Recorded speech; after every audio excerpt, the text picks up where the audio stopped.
Magandang araw mga ka-horror at welcome back nga palang muli sa aking channel. Nandito na naman nga pala tayo sa bagong episode ng reaction video ng mga kakaibang bagay dito sa mundo. Meron kasi akong napanood na isang video dito sa YouTube na talagang pumukaw ng aking pansin at ako rin ay bumilib. Ang video kasing ito ay nakapatungkol sa isang uri ng balahibo. Hindi ko lang alam kung saan galing o anong uri ng ibon galing yung balahibo na ito. Pero ito ay may kakayanan na bumasag ng isang salamin. Sa bansa talaga ng India, maraming ganitong klase ng mga gamit. Tulad ng mga ilan na ipinakita ko nga dito sa channel ko na talaga namang nakakabilib. So ano pa hinihintay natin mga ka-horror? Tara at sabay-sabay nating panoorin at sabay-sabay rin tayong magbigay ng reaksyon dito sa video na ito. Ito mga ka-horror yung sinasabi ko, yung balahibo. Parang siya balahibo ng peacock, para siyang merong mata doon sa gitna. Tapos yan ay nilagay niya ron sa isang lalagyanan. Tapos kung mapapansin niyo doon sa midingding ay merong salamin. Yung posisyon bali ng balahibo ng ibon ay makikita na naka-reflection doon sa salamin. So ibig sabihin, kumbaga nakatapat siya mismo ron sa salamin, yung balahibo. At mayroon kung anong enerhiya ang manggagaling doon sa balahibo na kung saan ito ay may kakayanan na pasabugin o basagin yung salamin. So panoorin natin mga ka-horror ang mga susunod na mangyayari sa video.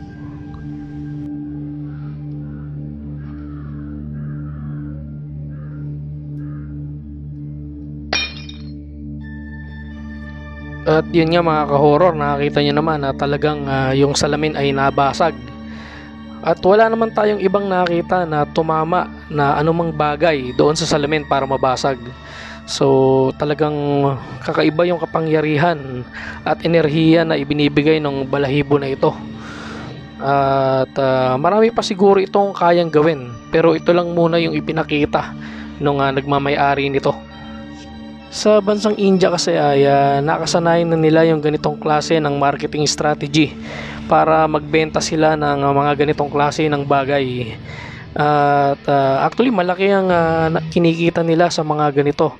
Kasi nga yung ibang tao ang kailangan o hinahanap nila ay to see is to believe. So ipakita mo muna yung kakayanan bago kubilin yung isang bagay.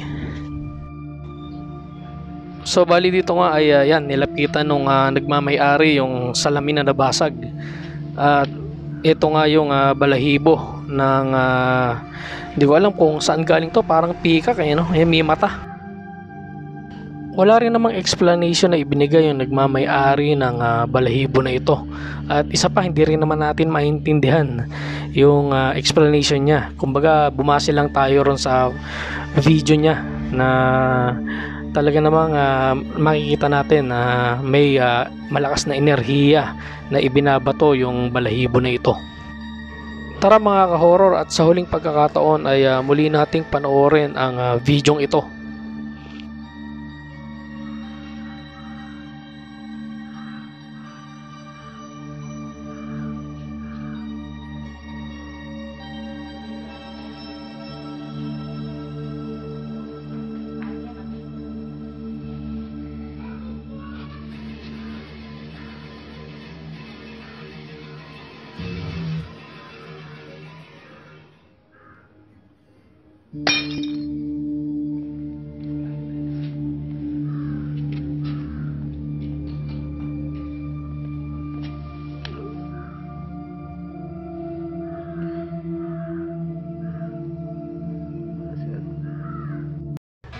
Ano sa palagay nyo mga ka-horror?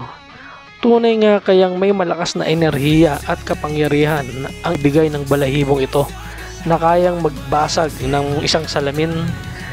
Kayo na po ang bahalang humusga. Hanggang dito na lang mga ka-horror, at samahan nyo akong muli sa mga susunod ko pang mga video patungkol sa mga kakaibang bagay dito sa mundo. Maraming salamat po.